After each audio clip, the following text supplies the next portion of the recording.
You know how sometimes your body starts sending little signs that something is off and you just keep pushing through?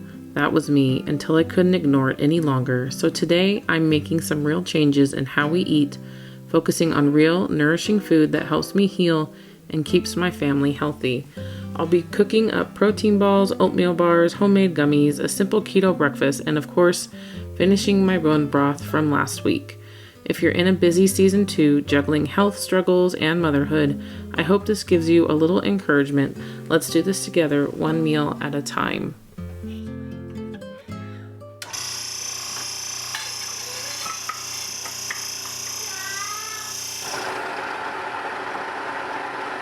Most mornings here start with my grain mill going to make some kind of fresh ground flour breakfast. I know that fresh ground flour has such good filling protein for my children, and on this day I'm deciding to take my pumpkin muffin recipe and turn it into kind of an applesauce recipe since I was out of pumpkin puree.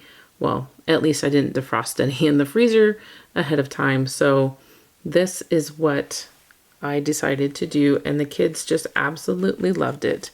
And I tweaked it today because of adding applesauce. I added a fraction of what the recipe normally calls for in sugar, and the kids couldn't tell the difference. They absolutely loved it. So this recipe is 3 cups of fresh ground flour, 4 teaspoons of baking powder, 1 tablespoon of cinnamon. You can lessen it to taste. And then I do 1 teaspoon of nutmeg, half a teaspoon of cloves, a teaspoon of salt, 2 cups of the pumpkin, or in my case, the applesauce. And it usually calls for 2 cups of sugar, but like I said, I did very minimal, maybe a 1/4 cup. As you can see, I'm just pouring it in there and eyeballing it, measuring with my heart, so to speak. And then also 4 eggs and a cup of oil, which I chose olive oil. You could, of course, choose butter or any other kind of fat oil that comes to your liking. One of the reasons I absolutely love this recipe is because of how versatile it is and how I can just use what pantry staples that I have. And again, it's super nourishing for my children and it's easy to whip up. My oven does make it take a little bit longer for it to cook. And on this day, I just decided to add in about 1/4 cup of the millet, which gives it a really nice crunch and some added health benefits as well.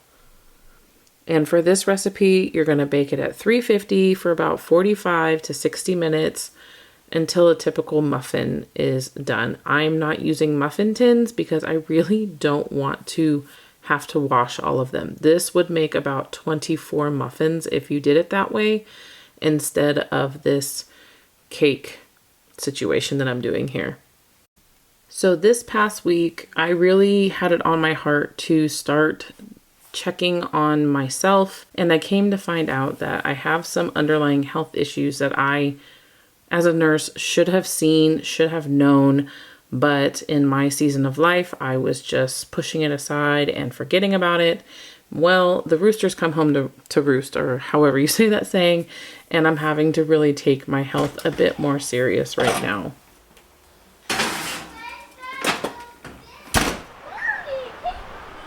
Looking at his reflection. He's saying, that time he said we. Me! Yep. See, he said me. Good job. After having 5 kids and having diastasis recti, which is what I blamed my big old belly on for so many years, it finally dawned on me that there's more to it than that. So I'm really having to do what I have done before and go back to the keto diet and do it full blown, all the way 100%, add in the exercise again. And I will go over with you exactly what I'm doing in a little bit later in this video. My goal around here for my children for breakfast is something that is going to be filling, like the fresh ground flour muffins that I'm making, but I also was making some of that breakfast sausage, and then I will be adding in some yogurt. I really want something that helps fill their bellies and gives them good energy without them crashing from a sugar high, from cereal, or anything along those lines. And this is a really protein-packed, tummy-filling breakfast for them.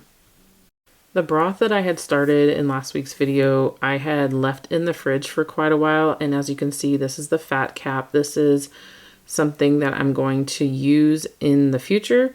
So I'm just kind of taking it off. I'm not going to clean it as of right now. And I'm just going to store it in this plastic tub in the fridge until I figure out what to do with it. If you have any recommendations, please let me know in the comments below.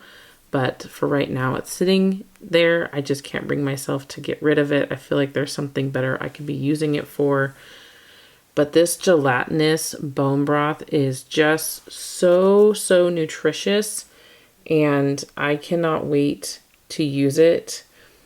So while I am reheating the bone broth back in the roaster for getting it ready to can and to not be so gelatinous, I am finally going to make myself breakfast.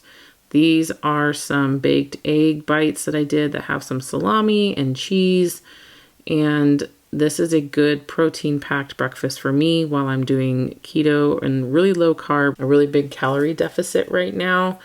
And this is so delicious and so filling that I don't eat the sausage or anything else anymore, and I am full for hours. This has really been helping me on my health journey. My body really responds to keto and low carb diets. I did this about 7 years ago, and every time after that I would try it, I would always get pregnant. So I've always been really scared to go back into it. But as of right now, at the time of voicing this video, I have lost 9 pounds in a week just from this. And obviously I've been adding in a lot of exercise with walking a couple miles every day, and my energy has just gone through the roof. Where I felt sluggish before, now I am very energetic, more than I have been in a very long time. And that is amazing to me and gives me great hope that I can turn my health around just with simple things like this. And the bone broth will be good for that too, because it's going to help with all of our gut health and nourishment. So most know that bone broth is packed with minerals and amino acids that help heal and seal the gut lining. It's rich in collagen, gelatin, and glutamine, all of which support digestion, reduce inflammation, and keep your gut healthy. And for those of us that are on keto, it's also a perfect source of electrolytes and healthy fats without the carbs. It helps replenish minerals that our body needs, supports joint health, and keeps us feeling healthy and full and hydrated, which can make sticking to this keto diet a lot easier. I did choose to do only 1 round of canning, and then I did freeze the rest of these jars here, so I didn't fill them all the way. And I did that to have a versatile pantry. You don't always want to put all your eggs in one basket, so to speak. And I also, honestly, just didn't want to spend forever in the kitchen doing the canning 2 rounds. That's a long time for it to come to pressure, do its time, release the pressure. It's just a long time. And I wanted to show you how to make these snacks that I have been making again for my children, so that they have more nourishing homemade snacks than the other kind we had started to kind of dip into a little bit from the store-bought pre-packaged variety. And I have noticed a difference with my children already when making these. Right here I'm starting to make some granola bars, and it is 2.5 cups of oats, 2 tablespoons of sugar, specifically brown sugar, but you saw me use molasses, same thing, and about 1/4 cup of coconut flakes, 1 cup of extras like pumpkin seeds and chocolate chips here that I'm using, but you can also use like almonds or cashews, 1/3 cup of oil, 2/3 cup of honey, 1 teaspoon of vanilla. I measure that with my heart always. And about a half a teaspoon of salt. And you're going to put this, you're going to stir it all together, and you're going to bake at 325 for about 30 minutes. With this recipe, I hadn't added the 2/3 cup honey before. It had originally just been about a 1/3 cup. I doubled it and it came out much better for me, but it is very, very sticky. So make sure that you're prepared to peel it off the parchment paper. But my children absolutely love this recipe, and it has really been good for them in the afternoon as a little healthy pick-me-up.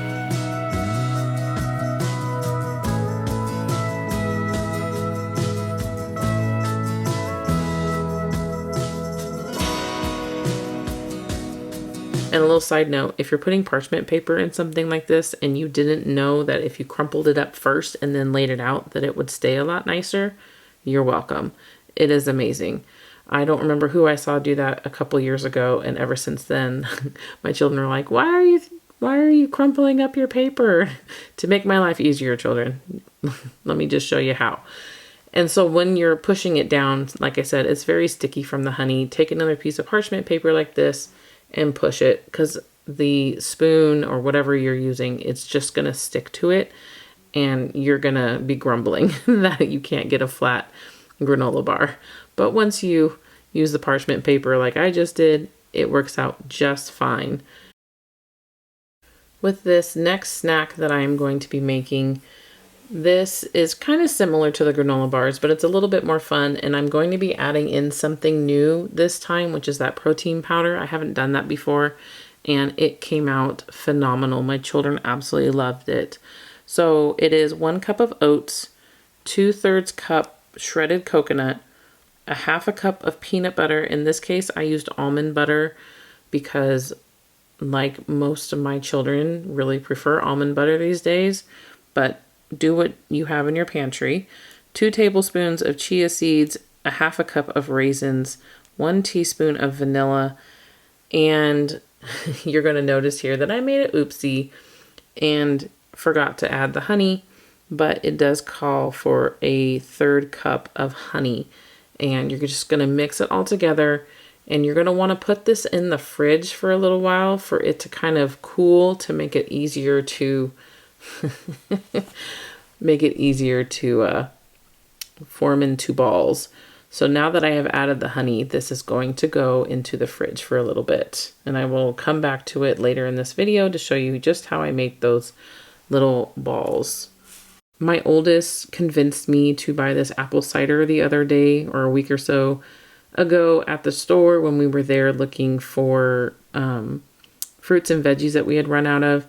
And it's been sitting in the fridge since then, and I just hate giving juice. I don't know about you, but juice is just awful to drink. It really is just a waste of money, in my opinion. There's really not that much nutritional value. So on this day, I decided to make gummies, which turns this sugary treat into a protein-filled sugary treat. So for every cup of liquid, you're going to want to add about 3 tablespoons of the beef gelatin that I have there, and it's from Azure Standard is where I get mine. And you're going to want to do it when it's cool. Don't let the pot fool you. I have not put it on the stove yet. I am blending it with my immersion blender, and to make sure that it gets through, you're really trying to not make that many bubbles, because it will go on the top when it sets. And I'll show you that later in the video, what happens and what it looks like. Then I'm adding about a cup or so of honey for sweetener.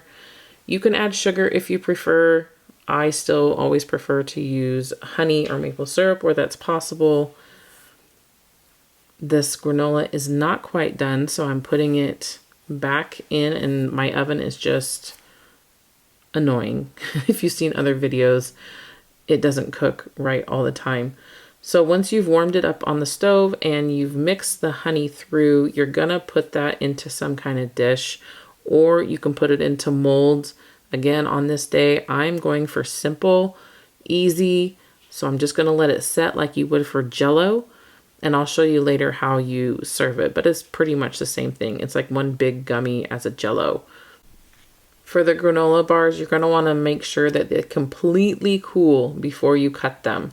So you can let them cool and then put them in the fridge a little bit, and then you can bring them out to cut and serve.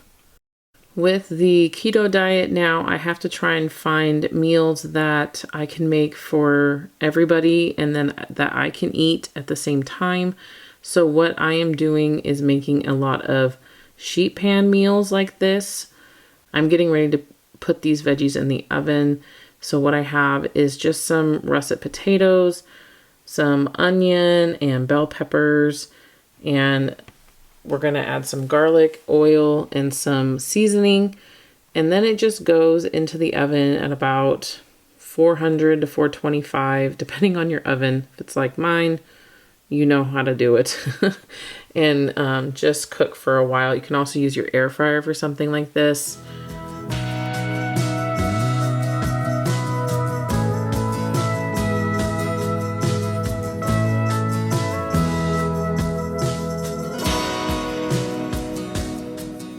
And yes, my son did just sneeze on the food, but live and learn. That's life. And so when you mix the oil in, I use avocado oil for stuff like this because it's a high temperature oil. This type of meal allows me to feed my family nutritious food because I can eat the garlic off of it and I can have a couple pieces of the bell peppers, but the main dish, which is chicken, is what I'm going to be having. And I find it super easy to cook the chicken breasts when you have them, slice them into thin breasts, and just season really well with salt and pepper on both sides. And I like to use ghee in my meats and stuff like this because it is already, purified butter. So it doesn't brown and burn like butter would, but it has a similar flavor profile, and I just really enjoy that. So just putting in the thinned chicken breasts, seasoned side down, and then I will be seasoning them on the other side and just cooking these through to 165 degrees minimum. And then I am able to eat this dinner and not have to make something extra for myself. And let's face it, in this busy season of life, as you can see, my toddler is with me constantly, which is nice. These are nice little memories that I get to have with him wanting to help me in the kitchen. But with busy seasons, you need to find ways to be able to succeed. And this is the best way that I have right now for that. So hopefully my family does not get sick of sheet pan dinners, because that right there fed us for a couple days, and I was able to add like a little bit of extra cheese for the fat protein portion of my diet. So this is after a few hours, so it's after dinner even, of making the protein balls or power balls, whatever you want to call them. And that protein powder was so good. Oh, and I did forget to say, I put in about a half a scoop of the chocolate protein powder in there to make it delicious. You can add more. I would almost suggest that we add more because of how sticky it is. And then these do stay in the fridge so they keep their shape. But this is my big gummy. You can see that foam that filled on top, even with very little when I poured it in. But I just cut it like Jell-O and serve it, and they take it, and it's really thick. It's not flimsy like Jell-O. It will stay just fine. And my kids like to eat the foam first. I have no idea why, but to each their own. I just know that they're getting nutrition this way, and it's just a fun jiggly treat that they get to enjoy. You know, this whole journey has reminded me that real change doesn't happen overnight. It happens in small, simple choices every day, choosing real food, slowing down, listening when our bodies speak. If you're feeling that same nudge to make a change, start right where you are. You don't have to do it perfectly. Just take one step toward nourishing yourself and your family. Thanks for joining me today, friends. Don't forget to subscribe and come along as we keep learning, growing, and pioneering our health, one meal at a time.